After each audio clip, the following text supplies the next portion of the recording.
and they'll do the presentation and then opportunity for questions. We have some more seats up here, so if you're in the back, I would encourage you strongly, to come over and sit down.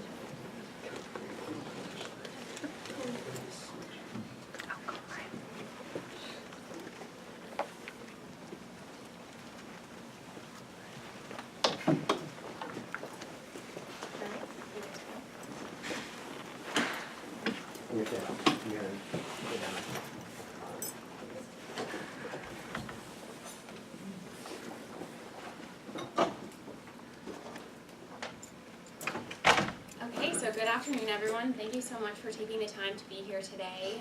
My name is Hirshorn, and I'm a senior studying public policy. And I'm also joined with 4 other public policy seniors. We have Matthew Decker, Gabriella Johnson, Danielson, and Mark Verso. And over the past 10 weeks, we've been working with 2 clients. The first is Joint Venture Silicon Valley, and this is a group that facilitates partnerships in the Silicon Valley area in order to generate solutions to challenging problems. And they've helped to facilitate the dialogue of the Managing Mobilities Partnership. And this is a group that includes city managers of Menlo Park, Mountain View, Redwood City, Palo Alto, in conjunction with the Vice President Emeritus of Stanford University. And these groups wanted to promote bike and bicycle infrastructure solutions in order to address the growing economic growth in the area. So we've decided to focus on their goal of enhancing bicycle lanes with the goal of creating an interconnected route in the Bay Area Mid-Peninsula. So as a brief presentation roadmap, today we're going to look at our policy question before moving on to our methods and research. Then we'll look at desirable route and infrastructure properties. Then we will look into current and 2 potential routes before moving on to our valuation and recommendations. Initially, we were asked to help prioritize the development of cross-region Class 1 and Class 4 bikeways in relation to other biking and transportation initiatives. In our initial meeting, in consultation with the client, our scope was further refined. Our resulting focus became developing proposals for cross-region north-south bikeways that significantly increase bike mode share in the Mid-Peninsula. This is an important question due to the increase in traffic congestion in the surrounding communities, and so further efforts can be made to get people out of their vehicles and into other modes of transportation. Thank you, Casey. So given this policy question, it was important to research 5 key areas of interest to begin, and we started with community research. So because the local context of the MMP communities vary so greatly, it was imperative to first understand the existing conditions with regard to bike infrastructure, proposed bikeways, and priority destination hubs in order to propose a worthwhile cross-regional bikeway solution. And we found also that significant numbers of people are commuting both across and within community borders and within potential biking distance. Great. So based on our community research, we decided that to focus on the central corridor, which we deem to be from Redwood City to Mountain View, as well as 1 mile on either side of the Caltrain. The reason why we chose the central corridor is 1, it's accessible to people on both the east and the west. It touches major employment centers, and it goes through the downtown of each city. As well, finally, cities have their own infrastructure within their city, but there's no bike path spanning the entire 5 communities within this partnership, and we wanted to create that partnership to allow access to people between these cities. And our route selection was further informed by our cycling demographics. So we learned from the Portland Office of Transportation that cyclists can be divided into 4 main categories. The first is the enthused and the confident, or the strong and the fearless. First. The enthused and the confident. Second, the no way, no how group, and finally the interested but concerned. And the interested but concerned are the greatest proportion of cyclists and therefore our target audience. And understanding that safety concerns are the major barrier keeping this group from getting on bike paths, we believe that targeting them offers the greatest potential increase of bike mode share. So based on this research, we looked at cities that were able to implement these ideas to gain more ridership. So some examples were in Scandinavian countries as well as within the United States, such as Portland. So we looked at guidelines for the Caltrain, as well as suggestions from NACTO, as well as Rails with Trails for our Caltrain route. So then this led directly into our prototype development. So we incorporated our research in our design principles that we'd like to include to create a specific infrastructure development along the priority routes in the Central Corridor. Right, and as you have heard multiple members of our team mention already in the presentation, one of our goals is to increase commuter bike mode share. So, in order to find out where we're at first, we looked at the 2015 US Census to collect some commuter bike mode shares of these 4 big cities. So you see, there is room to grow. And so with this data and with our policy question, we decided, okay, how should we start approaching a plan to increase this commuter bike mode share? So we came up with some desirable route and infrastructure properties that we first wanted to look at in evaluating our different proposals. The first one is the proximity to trip attractors and generators. What this means is how close is this bike route, whichever it may be, to places of residence, to places of work, and it's just how accessible is it for riders. The second is the perception of safety. Now this is very important for our proposal because as Gabriella mentioned, the largest population that we want to entice to use our bike route are the scared and worried about safety. So there are a couple things that play into the perception of safety. One of the largest are the different classifications of bike routes. So I know we're all not senior transportation members of our city, but there are 5 different classifications of bike routes. The first, and I'll just go through them. The first is Class 1, and it is a separated multi-use path. So on that you'll find bikes, pedestrians, moms with strollers, everything. The second, Class 2 and 3, are fairly similar. They're generally the ones you'll find on the side of the road with paint. The only difference is that Class 3, there's more signage to notify cars and bikers where they are, just to increase safety. Class 4 is also a separated bikeway, whether it be a median or bollards. Generally, it enhances the perception of safety because bikes aren't in direct contact with cars. And the fifth one, and it's something that's very specific to this Palo Alto area, it's called a bike boulevard. And a bike boulevard champions bike transit because it inhibits at points car transit and has great signage, has lots of room for bikes to travel on. And Bryant Street, that goes right through Palo Alto, is a designated bike boulevard. So we have one. We'll take questions at the end. Okay. And so our next desirable route and infrastructure property is directness. And we have a 3-part definition for directness. First, how long it is, the distance of the route. Second, how simple it is. And third, how long does it take for a rider to travel down it, whether that be for stoplights or turns. So an optimal bike route will be short in distance, will be very simple to navigate, and will get the rider there in a short amount of time. The fourth one is we have advances in overall bike network, which means when we add this proposed route into the community, how well does it combine the existing routes to create this overall network of bike transportation? And the last one is the ability to accommodate e-bikes. Now, we as students see e-bikes all around campus, and they're growing in popularity. And many anticipate that will continue to grow. So an important thing to add into our desirable routes, to the desirable properties, is how well do our routes accommodate these e-bikes. And it's less a legal issue as far as which types of e-bikes are allowed on certain classes of routes, but it's more how much space are these e-bikes allowed to travel at their quicker speeds. And so now that we have our desirable routes and we have our policy question, we first want to look at, okay, what is already out there?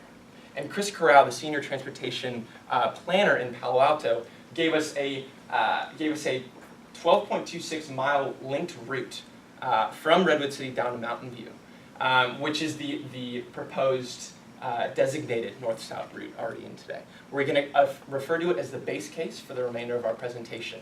And so, just like I just mentioned, it primarily uses back roads and connects them all the way through from Redwood City down to Mountain View.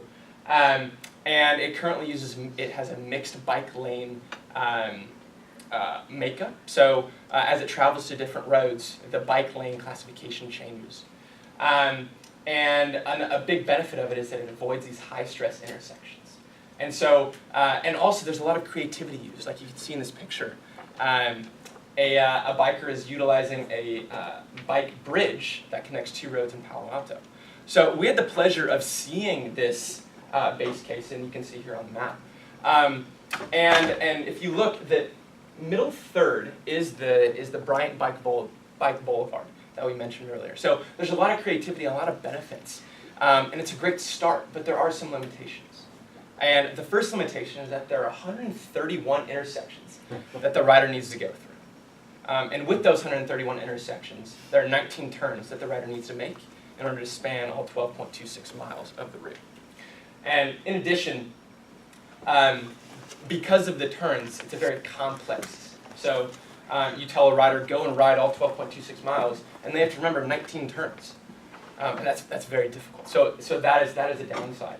And in addition to the lack of signage, there are parts of this base case that have are dangerous, as they don't notify cars and bikers that there's potential bike use. There's a lack of infrastructure, and there are safety limitations. Anytime you have bikes traveling on the same road as cars, there is always a risk of collision, and even at intersections, where we see this green box, which is called a bike box. We see a car intruding on it, and this was on the base case. So the base case is a very good proposal, and there are a lot of benefits, but there are some negatives. Great, thank you, Matthew. So next we will transition from detailing our research into discussing our proposed bicycle routes, one El Camino Real and two the Caltrain, and we'll also talk about their accompanying prototypes for each. So we will discuss the motivation for each path, our design principles, major challenges to each design, and potential modes of overcoming those challenges. So first is El Camino Real. Why El Camino Real, you ask?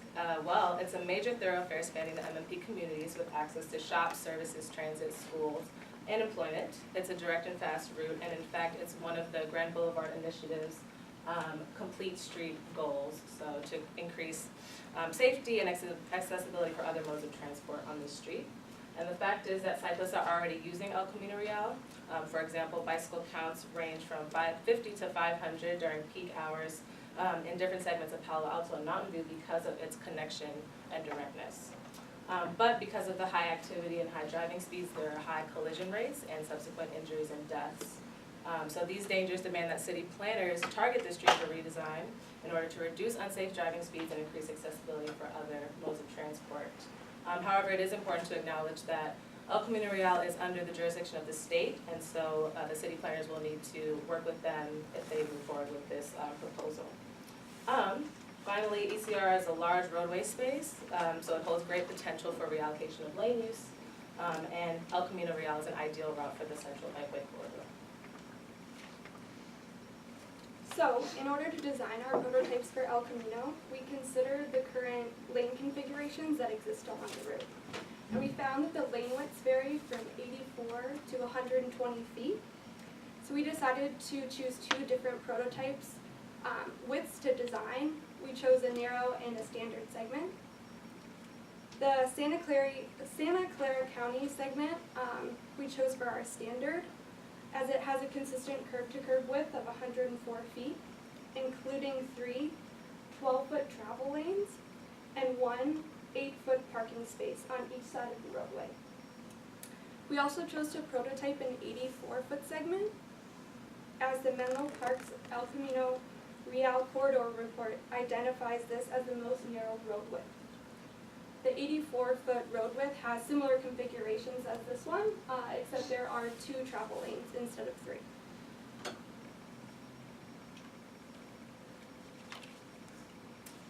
So in order to design our prototypes, we referred to the NACTO Urban Bikeway Design Guide for our bike lane recommendations. Due to the high volumes of motorized traffic traveling at high speeds, we concluded that a Class 4 bikeway was the best alternative. In our prototypes, we decided to include an 8-foot bike lane with a 4-foot protective barrier, as this design width allows for high safety and perceived safety of the cyclist. It also creates space for passing, e-bikes, and carrier wagons. So using these design principles, we identified 2 different alternatives in including a Class 4 bikeway on El Camino. The first alternative is 2 side-running one-way bike lanes, one on each side of the street.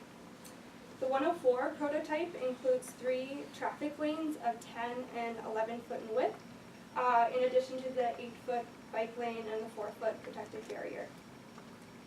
The 84-foot prototype includes the same bike lane with 2 11-foot traffic lanes. Essentially, these bike lanes replace the current parking spaces along El Camino. We made this decision because the alternative would be removing a traffic lane, which would further increase traffic congestion. This alternative utilizes the current road space with minimal infrastructure change, and there are many bike safety and mode share advantages.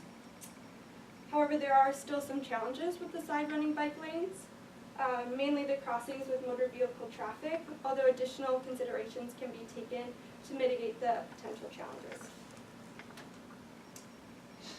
Intersections are a main challenge with implementing any bike lane, and a potential solution would be signalization options, allowing cyclists and drivers to know who has the right of way by specific turn arrows and bike light options.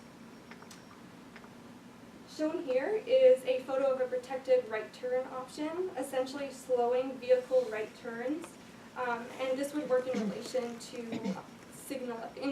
with signalization. Lateral shift intersections are also an option. In this case, the bike lane crosses the motor vehicle right turn lane, and it also has an option for a bike box. This green paint shown here gives precedent to cyclists at stoplights and also makes it easy for them to create left turns. A main challenge with the side-running bike lanes are intersections with driveways. As drivers are pulling in and out, the protective barrier is eliminated in those areas.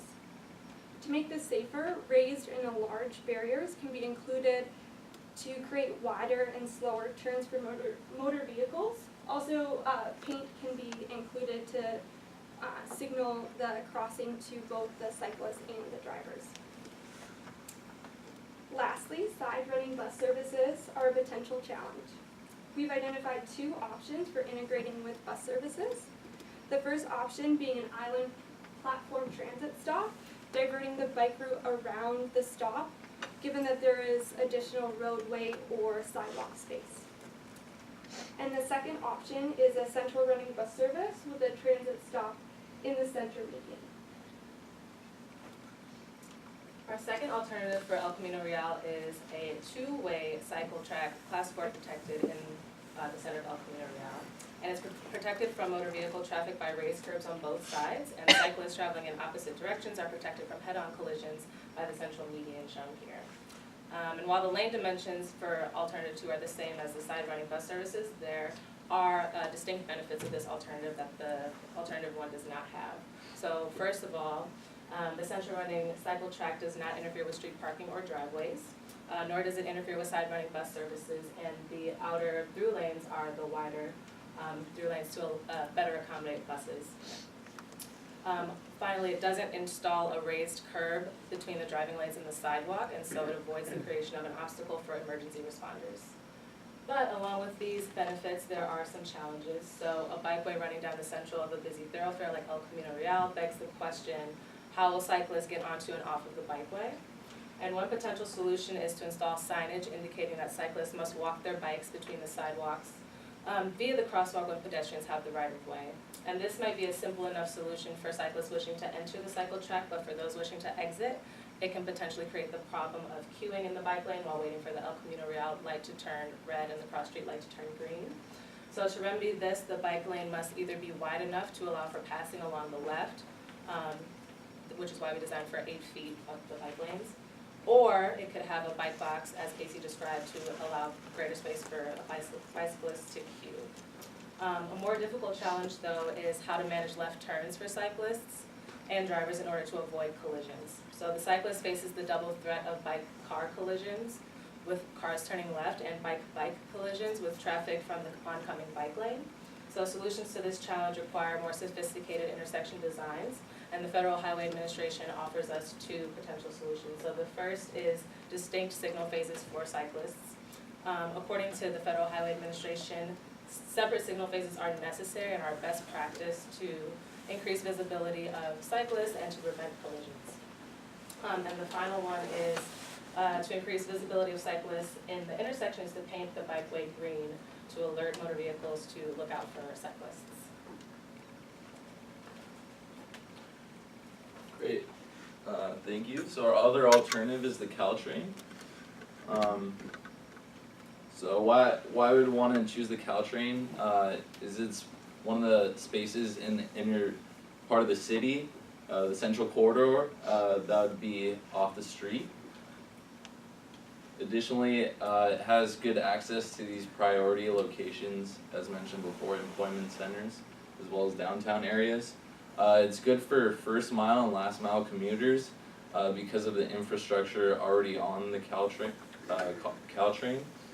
as well as it can be used by pedestrians and recreationalists because it's a type 1 classification of the bikes. So the main benefits is that it's very direct, as well as that it's safe because it doesn't have as much contact with cars.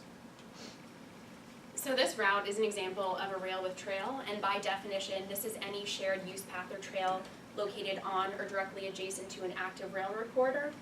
And they're actually very prevalent, where there's around 161 rails with trails in 40 states today. So a domestic example that was the basis for some of our designs was the Embarcadero bike path in Palo Alto, which is adjacent to the Caltrain. And then the international example is in Perth, Western Australia. And there's hundreds of kilometers that span Western Australia, Canada, and various parts of Europe.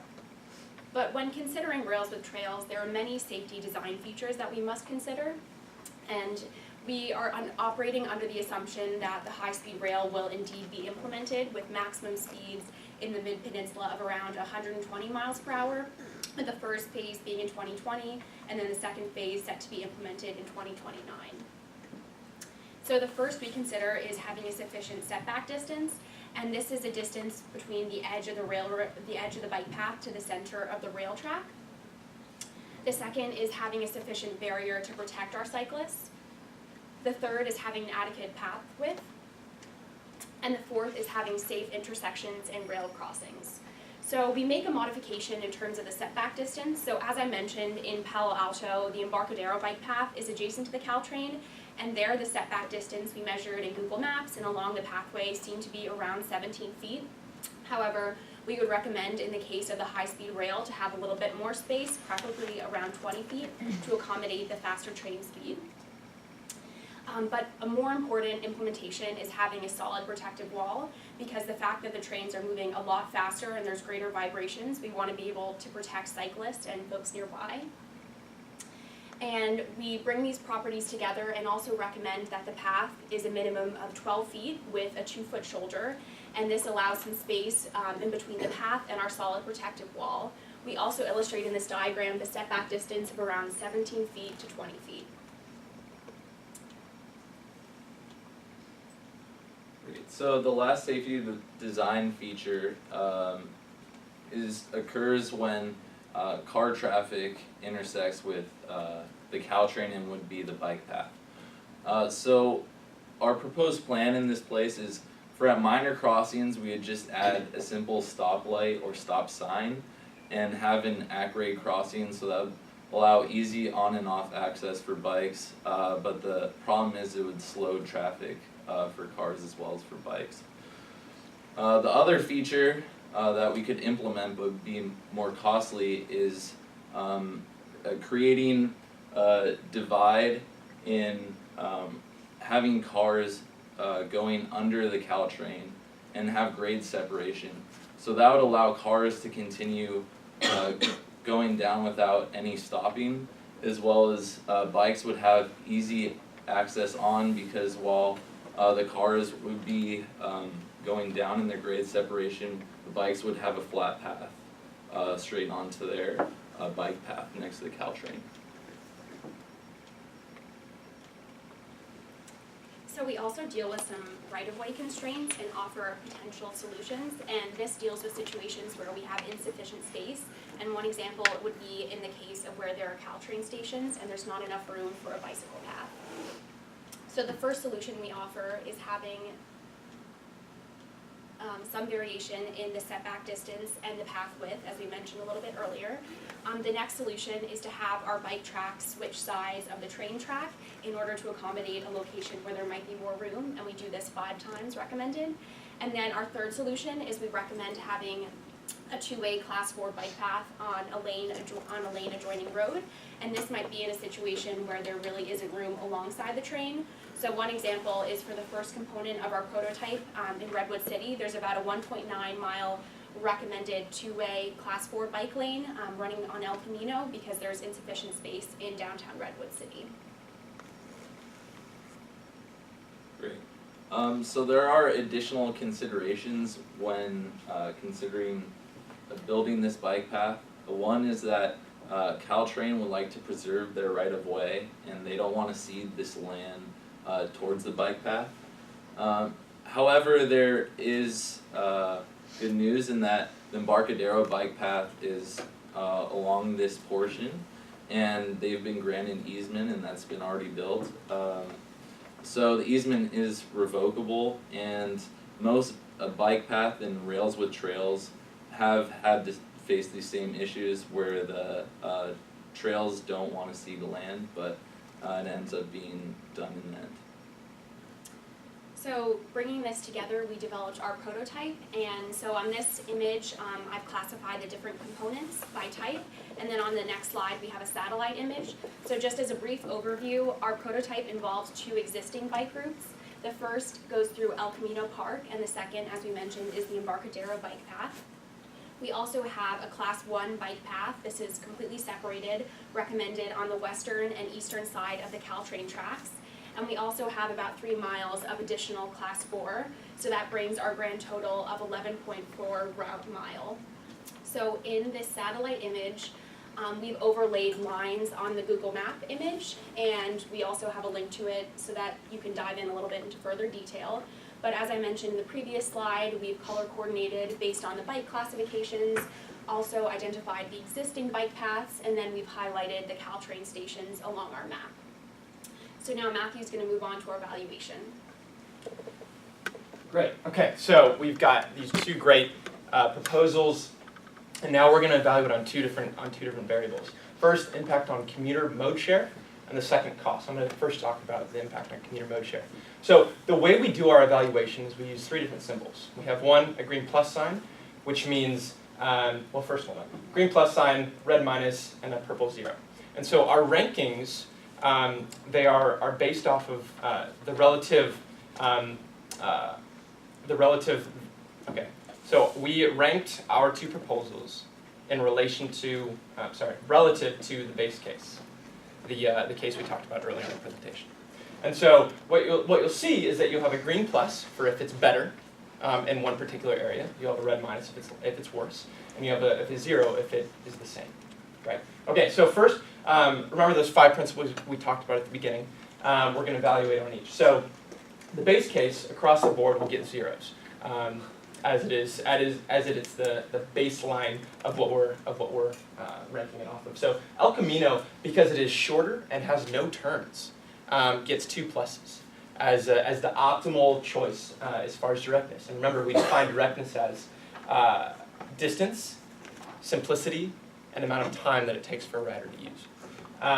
Caltrain similarly is much shorter, so it is an improvement, yet the rider will have to switch side of the street about 11 times, which is why it doesn't get the two pluses. Our second is the perception of safety. And because the Caltrain really doesn't encounter many cars, and because it doesn't have to cross over intersections like El Camino does, it receives 2 pluses. Our third, the proximity to attractors and generators. Now, this is where El Camino really takes a step forward, as a lot of residential and commercial hubs are built off of El Camino. And if we have a bike route that goes right down that major thoroughfare, and not only encounters firsthand those residential and commercial areas, but gives someone a direct route to all of that. And in addition, it passes through the Stanford Commercial Park, a major employment hub for many people in the area. And then the fourth is the advances in overall bike network. So we gave each of these a plus because either one would be a dramatic improvement in the bike network of the Mid-Peninsula, yet both of them are cross-regional. And so that's awesome, but there isn't much inner city east-west connection. So it is an improvement, yes, but not the most. So that's why they each get just a plus. And then as well as accommodating e-bikes. Now, El Camino gets a 0.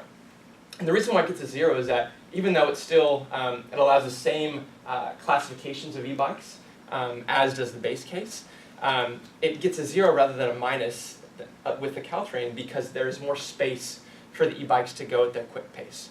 Now on the Caltrain, as Sarah and Mark were saying, a lot of it is a class 1 bikeway, which as we talked about earlier, allows both pedestrians and bikers to use it. So with pedestrians and perhaps slower moving traffic on the Caltrain route, e-bikes it would be more dangerous for e-bikes to travel at their fast pace. So that is why e-bikes for El Camino get a 0, and for Caltrain it's a little bit of a negative. So we wanted to sum up just specifically the impact in commuter bike mode share for these two options, and we recommend that El Camino advances commuter bike mode share more than Caltrain does. Now I'm going to toss over to Sarah, and she's going to do a little cost analysis. So the second main criteria we used was cost, and we used a variety of resources such as the Mountain View 2013 bicycle plan, in addition to the 2016 Berkeley Bicycle Design Facility Toolbox, among others. And so having a line item by line item analysis with the different components we're incorporating, we generate an estimated grand total for the route on El Camino of about 14 million. And then for our route along the Caltrain, we divide it up into 3 categories. So the Caltrain, including everything but the sound wall and the cross streets under the Caltrain, is around 37 million. And then this is due to the fact primarily that a class 1 bike path that's completely separate is about 775,000 per mile, whereas a class 4 bike path is around 200,000 a mile, so it's a lot more to have the luxury and safety of that separate path. Next, the